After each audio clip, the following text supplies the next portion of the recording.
요즘 어리석은 유럽인들은 우리 중국의 속국인 한국으로 관광을 가는 게 유행이라는데 그들은 정말 아무것도 모르는 거지. 중국이 얼마나 위대한지 안다면 절대 한국으로 가는 사람들은 없을 텐데 정말 안타깝다. 안타까워. 여기 중국 공항에서 입국 심사직원이 푸념을 늘어놓고 있습니다. 과연 이들에겐 무슨 일이 있었던 걸까요? 안녕하세요. 저는 독일 미넨 대학교에서 사회학을 전공하고 있는 안나라고 합니다. 곧 졸업을 앞두고 있는데 대학 생활 내내 과 수석을 놓친 적이 없었어요. 그래서 이번 마지막 학기에도 수석 졸업을 하고 싶다는 마음이 아주 커졌습니다. 얼마 전 저희 지도 교수님께서 저희 과학생들에게 동아시아 국가 중 한 곳을 골라 마음껏 조사해 보라고 과제를 내주셨어요. 문화든 경제든 어느 분야든 상관없이 자유롭게 선택해 하라고 하셨고 직접 가서 조사해 보는 것도 좋고 뉴스나 책, 다큐멘터리를 참고해도 좋다고 하셨는데 이 마지막 말씀이 제 마음을 흔들었어요. 마지막 학기를 기념하는 의미로 조금 무리하더라도 직접 현지에 가서 보고 느끼는 것이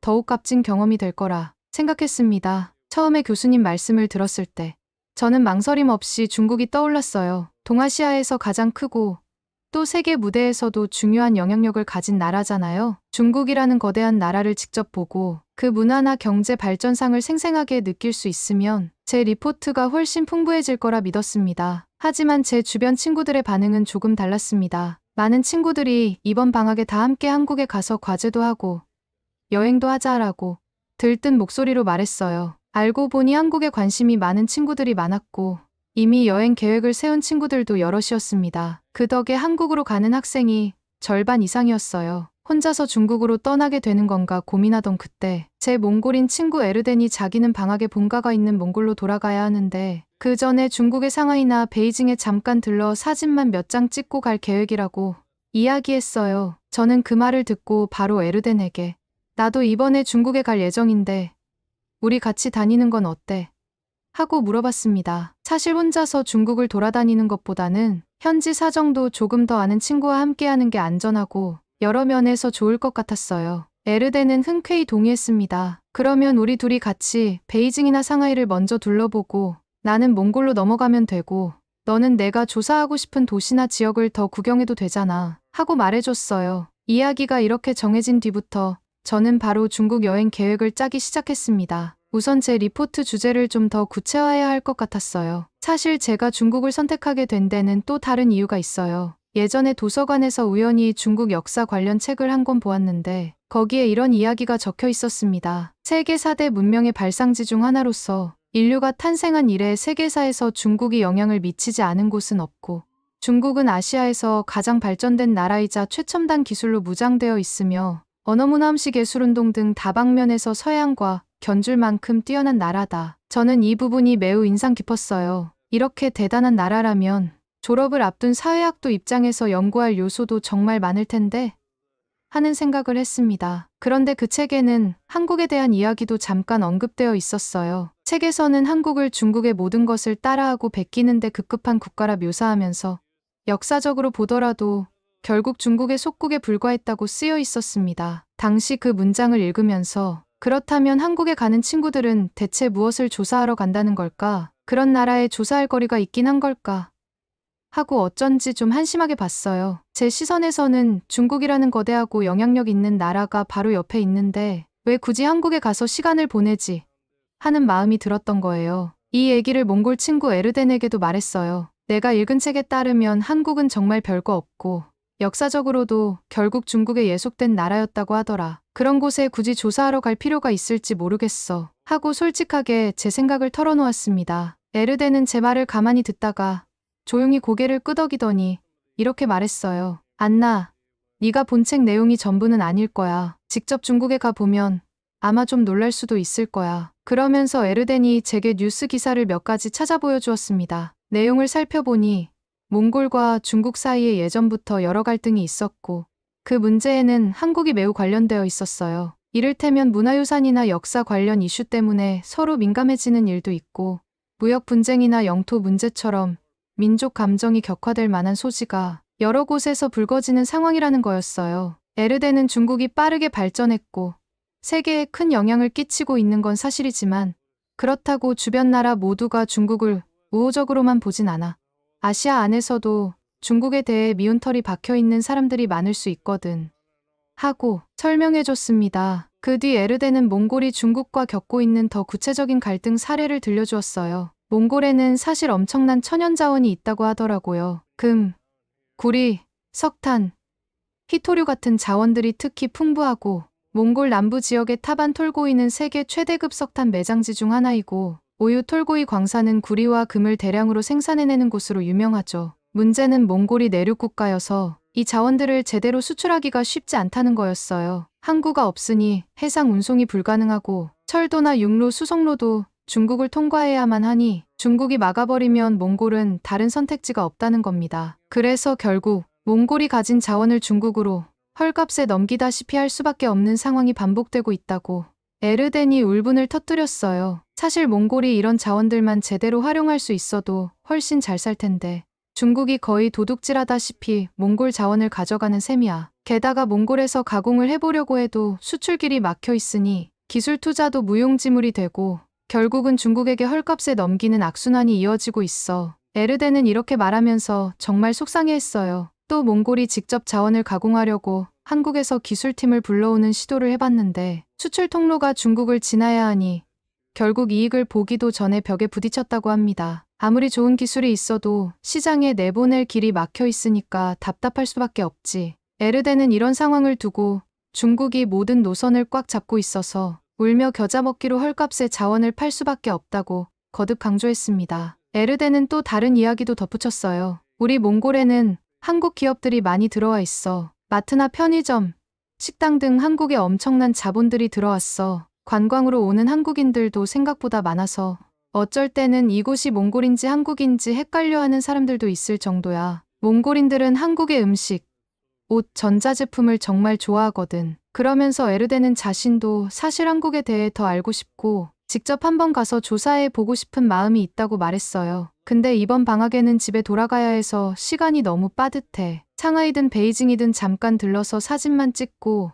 그냥 교수님께 중국 다녀왔다고 보고서 쓰면 어느 정도 점수는 얻을 수 있으니까 이번 과제는 그렇게 대충 처리하려고 해. 하고 살짝 쓴웃음을 지었습니다. 저는 사실 그 얘기를 듣고 약간 놀랐어요. 책에서 본 중국은 거의 모든 면에서 최고 수준이라는 식으로만 서술되어 있었는데 에르덴이 말하는 현실은 주변국과 갈등이 있고 서로 간에 불편한 감정이 얽혀 있다는 거였어요. 특히 몽골과 중국 사이에도 꽤 예민한 부분이 있다는 걸 알게 되니까 과연 내가 직접 가서 보게 될 중국의 모습은 어떨까 하고 호기심이 더 강하게 생기더라고요. 그렇게 방학이 시작되자마자 저는 에르덴과 함께 중국으로 출발했습니다. 비행기가 중국 상공에 도착하니 창밖은 이미 뿌연 스모그가 가득했어요. 저는 중국이 정말 대기오염이 심하다고 하더니 사실인가 보다 하고 생각했습니다. 공항에 내려 수화물을 찾으러 가는 길은 그야말로 전쟁터 같았어요. 중국인 관광객이나 현지인으로 보이는 사람들과 부딪힐 때마다 제가 몇 번이나 넘어질 뻔했는데도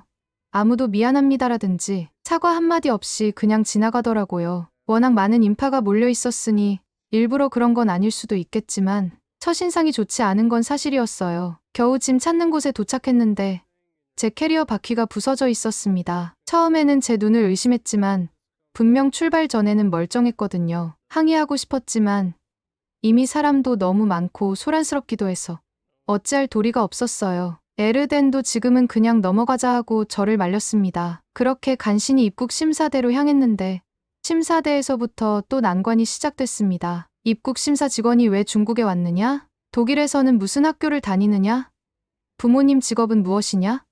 같은 개인적인 질문을 계속해서 물어보더라고요. 이런 정보를 묻는 게 처음이어서 당황스러웠고 기분이 나빴어요. 무례할 정도로 꼬치꼬치 캐묻는 느낌이었어요. 그리고 제가 대답을 조금이라도 얼버무리면 곧장 입국 거부를 운운하며 돌아가라고 하니 당황스러웠습니다. 바로 그때 제 앞에 서 있던 에르덴이 나서서 중국어로 직원과 대화를 시도해줬어요. 에르덴이 이 학생은 독일 미넨 대학교에 다니는데 졸업과제로 중국을 직접 조사하러 왔다. 중국의 위대한 역사와 찬란한 문화를 배우고 싶어서 일부러 먼 길을 왔다. 라며 중국을 한껏 치켜세워 주더라고요. 그제야 입국심사 직원의 태도가 누그러졌고 그래? 그렇다면 통과해도 좋다. 저와 에르덴을 심사대 안쪽으로 들여보냈습니다. 그 직원은 통과 도장을 찍어주고 나서도 저희를 붙잡고 한참이나 이야기를 늘어놓았어요. 중국의 음식과 역사, 문화는 세계에서 으뜸이다. 요즘 바보 같은 유럽인들은 중국의 속국인 한국으로 관광을 많이 가는데 그들은 정말 바보 같은 거야. 이런 말을 계속하면서 저와 에르덴에게 중국에 온 것을 환영한다며 반드시 중국을 잘 살펴보고 가라고 웃으며 말했어요. 마지막에는 갑자기 저를 꼭 안아주기까지 했는데 솔직히 저는 너무 황당하고 불쾌했어요. 왜냐하면 그 직원의 머리에서 땀 냄새인지 어떤 냄새인지는 모르겠지만 아주 퀴퀴한 냄새가 심하게 났거든요. 순간 숨이 막혀서 저도 모르게 헛구역질을 하고 말았습니다. 마치 며칠 동안 씻지 않은 것처럼 느껴졌어요. 그렇게 속이 안 좋은 상태로 겨우겨우 공항을 빠져나왔고 에르덴과 저는 일단 무사히 중국 땅을 밟았으니 다행이다 하고 안도했습니다. 하지만 첫 발을 디디는 순간부터 이렇게 진이 빠질 줄은 몰랐어요. 앞으로 남은 일정 동안 또 어떤 일을 겪게 될까 하고 걱정이 들긴 했지만 그래도 이번 여행의 목표는 분명했으니 마음을 다잡고 밖으로 나섰습니다. 이렇게 저는 중국 생활의 첫 단계를 꽤 강렬하게 시작하게 되었어요. 에르덴도 저를 달래주면서 안나, 너무 기분 나빠하지 마. 여기서 겪는 모든 것도 경험이니까.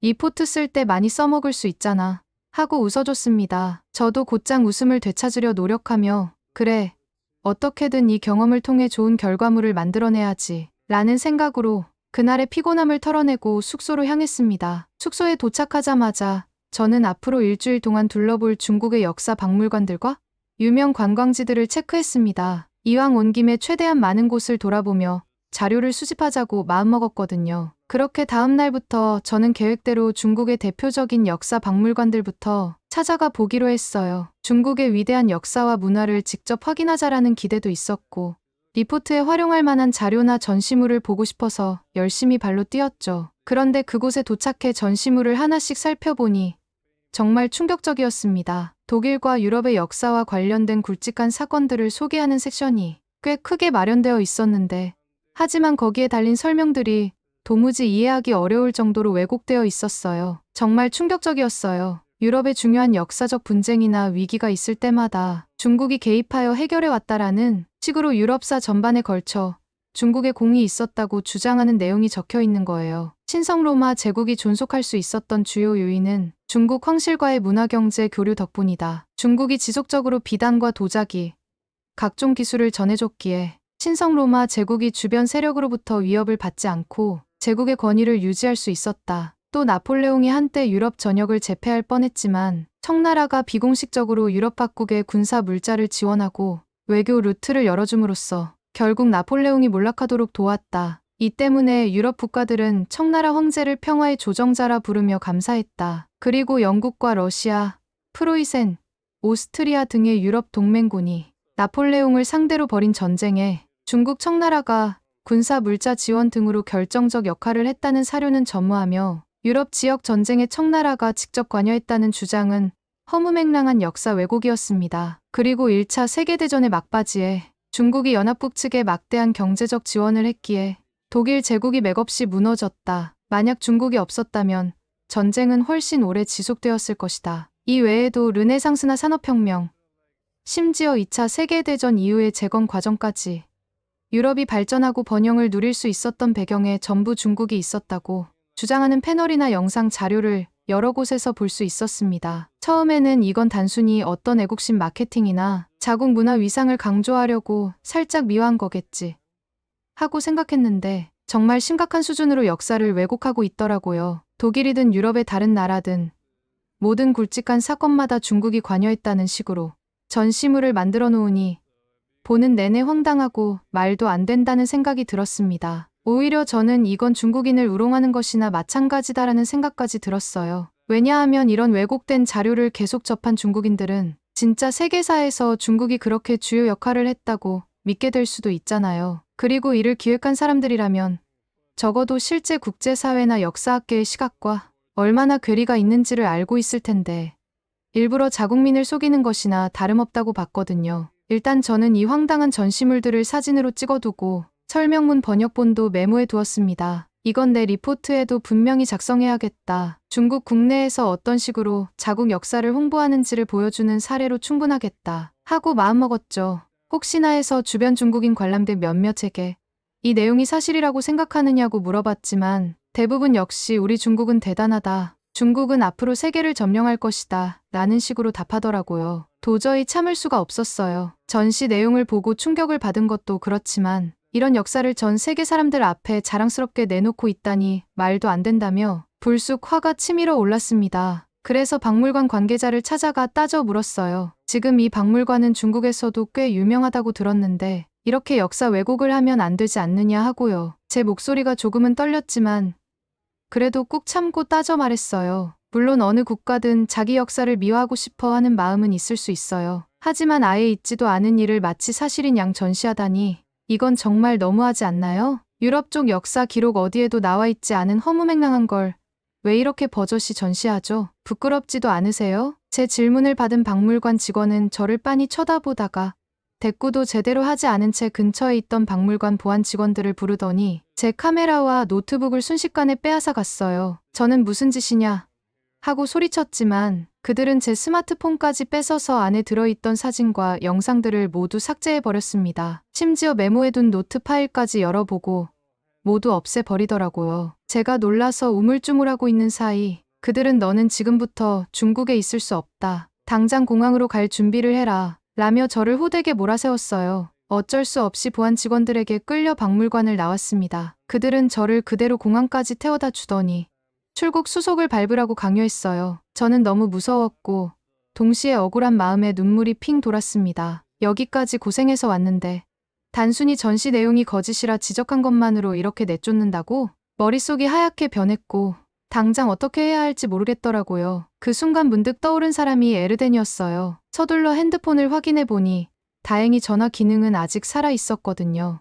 에르덴에게 급히 연락을 해서 지금 이런 일이 생겼는데 어쩌면 좋을지 모르겠다. 중국에서 당장 쫓겨나게 생겼다. 곧 털어놨습니다. 에르덴은 놀라면서도 차분한 목소리로 말했어요. 안나, 지금은 일단 한국이나 독일로 돌아가기엔 너가 자료를 하나도 건지지 못했으니 너무 억울하잖아.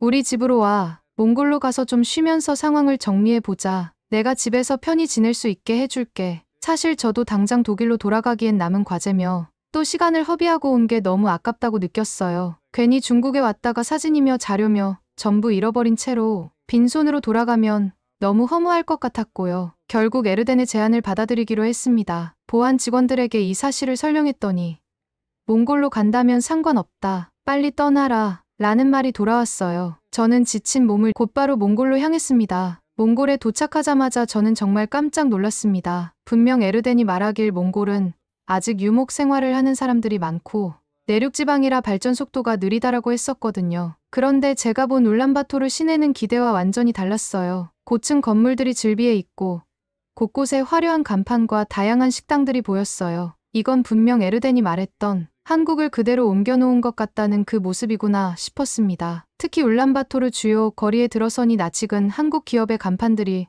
눈에 띄었어요. 롯데리아나 삼성, 그리고 제가 독일에서 종종 봤던 한국의 편의점 브랜드인 CU, GS 같은 곳들이 시내 곳곳에서 영업 중이었습니다. 멀리서 보면 여기가 몽골인지 한국인지 헷갈릴 정도라는 말이 전혀 과장이 아니었어요. 에르덴이 말하길 몽골에는 이미 한국 기업들이 대거 진출해 있다고 해요. 마트나 편의점뿐 아니라 카페, 식당, 심지어 일부 병원과 학원까지도 한국 자본이 들어온 곳이 많다고 하더라고요. 몽골인들이 한국 브랜드를 특히 선호하는 분위기가 강한데 그 배경에는 약 30만 명에 달하는 몽골인들이 과거 한국에서 일했거나 체류한 경험이 있다는 점이 크게 작용한다는 겁니다. 일부는 합법적으로 또 일부는 불법 체류로 일했지만 어쨌든 한국에서 생활을 경험해본 몽골인들이 귀국한 뒤 한국에서의 삶을 몽골에서도 구현해 보려고 노력한다는 거예요. 그래서인지 울란바토르 시내에서 한국 편의점이나 카페를 찾는 건 전혀 어렵지 않았어요. 길을 걷다 보면 CU와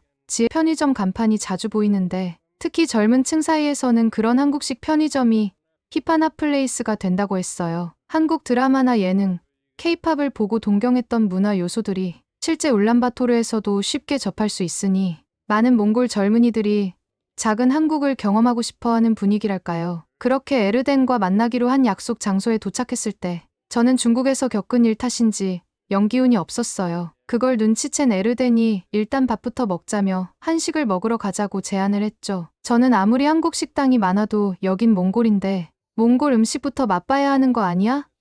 하고 물었어요. 그런데 에르덴은 여기 한국 음식이 훨씬 맛있어. 게다가 너 기운 없어 보이니까 한국에서는 보통 기운 떨어질 때 삼계탕을 많이 먹는다더라. 몽골에서도 똑같이 먹을 수 있으니까 같이 가보자 하면서 제 손을 이끌었습니다. 배도 고프고 일단 무언가 뜨끈한 걸 먹고 싶었던 저는 에르덴의 말대로 삼계탕 식당으로 향했어요. 식당에 들어가서 보니 정통 한식집 같은 분위기에 직원들도 한국어를 꽤나 능숙하게 사용하더라고요. 주문한 삼계탕이 나오자마자 저는 비주얼에 먼저 감탄했고 한 숟갈 떠먹어 보니 정말 몸속 깊은 곳부터 기운이 솟아나는 느낌이었어요. 이게 바로 기운 없을 때 한국 사람들이 즐겨 먹는 삼계탕이구나 하면서 정신이 조금씩 맑아지는 걸 느꼈습니다. 식사를 마친 뒤 저는 에르덴에게 중국에서 있었던 일을 털어놓았어요. 박물관에서 역사 왜곡을 지적했다가 보안 직원들에게 쫓겨난 이야기며 카메라와 노트북,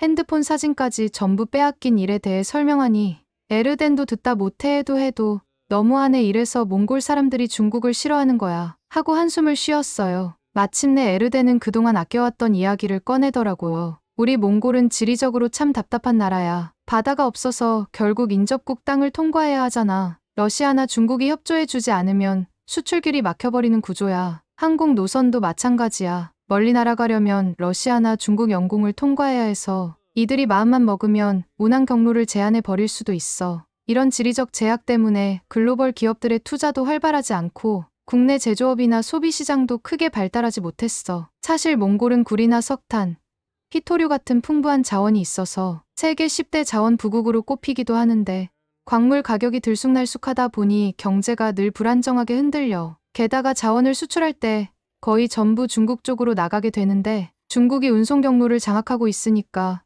헐값에 사가는 경우가 많아. 그러니 정당한 이익을 얻기가 쉽지 않아서 몽골 사람들이 아무리 노력해도 좀처럼 살림살이가 나아지지 않는 거야. 우리도 당연히 수출을 다변화하고 싶지. 그런데 지형적 정치적으로 여건이 너무 안 따라주니 답답할 수밖에 없어. 만약 중국이 아니라 한국이 이웃이었다면 공생할 수 있는 길을 마련해 줬을지도 모르는데 지금은 이러지도 저러지도 못하는 몽골인들이 참 안타깝다. 그러면서 에르덴은 한국에 대한 고마움을 강조했어요. 몽골인들이 한국으로 가서 일하면 몽골에서 버는 임금의 몇 배를 벌 수 있다는 사실을 직접 체감한 사람들이 많다 보니 한국의 발전된 의료교육 서비스 시스템을 몽골 내에도 도입해야 한다는 목소리가 커지고 있대요. 울란바토르 같은 대도시에는 이미 각종 한국 브랜드 금융유통위로 등나 한국식 문화가 빠른 속도로 들어오고 있어. 몽골 정부와 국민들은 한국식 발전 모델을 참고하고 필요하다면 제도적으로도 받아들이려고 노력 중이야. 에르덴이 이렇게 말을 이어갈 때 저는 도시 곳곳에 보이는 한국 편의점과 식당, 병원들을 떠올렸습니다. 정말 제가 독일에서 봤던 브랜드들이 여기에 고스란히 자리 잡고 있더라고요. 그리고 한국이 몽골을 필요로 하는 이유에 대해서도 이야기했어요. 한국에서는 전기자동차나 신재생에너지 산업 등의 구리가 꼭 필요한데 몽골이 그런 자원을 안정적으로 공급해 줄 수 있는 중요한 국가로 떠오르고 있어. 앞으로 몽골과 손잡고 자원 안보나 에너지 생태계를 함께 구축할 수 있을 거라고 기대하지. 에르덴은 미래 전망을 얘기하며 몽골도 중국 의존에서 벗어나 수출 다변화를 하면서 광물 가격 교섭력을 높이려고 노력 중이야. 한국이나 다른 국가와 협력해 인프라와 산업을 발전시키려는 움직임도 활발해지고 있고 한국 역시 몽골과의 교류로 자원을 안정적으로 확보할 수 있고 몽골이라는 새로운 시장을 개척해 나갈 기회가 생기는 거지. 라고 덧붙였습니다. 마지막으로 에르덴이 힘주어 말했어요. 아마 한국이 아니었다면 지금의 몽골 성장 절반도 못했을 거야. 우리 몽골은 한국에게 정말 큰 빚을 졌다고 생각하고 앞으로도 계속 갚아갈 거라고 나는 믿어. 그 말에 저는 살짝 울컥하면서도 정말 한국이 몽골과 서로 득이 되는 방향으로 협력한다면 몽골이 지금의 어려움을 조금씩 극복해 나갈 수도 있겠다 싶었습니다. 그 뒤로 저는 에르덴의 이야기를 더 많이 듣고 직접 울란바토르 시내를 돌아보면서 제 레포트 내용을 하나씩 채워나갔어요. 처음에는 중국의 발전상을 중점적으로 조사하려 했지만 결과적으로는 중국에서 본 역사 왜곡 문제와 몽골이 처해 있는 암울한 상황, 그리고 그런 몽골에 실질적인 도움을 주고 있는 한국의 모습까지 통합적으로 정리하는 방향으로 주제를 잡게 됐습니다. 중국의 역사 왜곡 실태는 전 세계인에게 알릴 필요가 있겠다. 몽골의 복잡한 지리정치적 한계와 중국에 대한 무역 종속, 그러나 한국과의 협력을 통해 새로운 길을 모색할 수 있다. 라는 식으로 제가 직접 보고 들은 내용을 최대한 객관적으로 담아내려 애썼어요. 이번 여정이 제겐 정말 많은 걸 깨닫게 해줬습니다. 중국에 대한 환상과 기대, 몽골의 어려움, 그리고 한국이 주변 국가에 미치는 영향력이 얼마나 커졌는지를 직접 실감할 수 있었으니까요. 분명 고생도 많았고 예상치 못한 일도 겪었지만 결국 이 모든 경험이 제 리포트를 더 풍성하게 만들어줬다는 생각이 듭니다. 이렇게 자료를 모으고 현장의 목소리를 정리하면서 저는 어느덧 제 리포트의 마지막 장을 완성하게 됐어요. 중국에서 겪은 힘든 기억도, 몽골에서 새롭게 배운 것들도 이제는 제게 소중한 자산이 되겠죠. 곧 독일로 돌아가 교수님께 이 모든 이야기를 보고하면 과연 어떤 반응을 보이실까 하는 기대감과 설렘을 아는 채 저는 에르덴에게 마지막 인사를 건넸습니다. 정말 고마워, 에르덴. 내가 아니었으면 난 여기서 아무것도 못했을 거야. 그러자 에르덴도 웃으며 손을 흔들었어요. 덕분에 나도 이번 방학이 훨씬 뜻깊었어. 꼭 다시 만나자. 안나. 그렇게 제 몽골에서의 여정은 마무리되었고 저는 완성된 리포트를 품에 안고 다시 독일로 돌아갔습니다. 이상 여기까지 독일 대학생 안나의 이야기였습니다. 재미있게 들으셨나요? 다음에도 더 재미있고 감동적인 이야기를 원하신다면 좋아요와 댓글 부탁드립니다. 여러분의 응원 하나가 저에게는 큰 힘이 된답니다.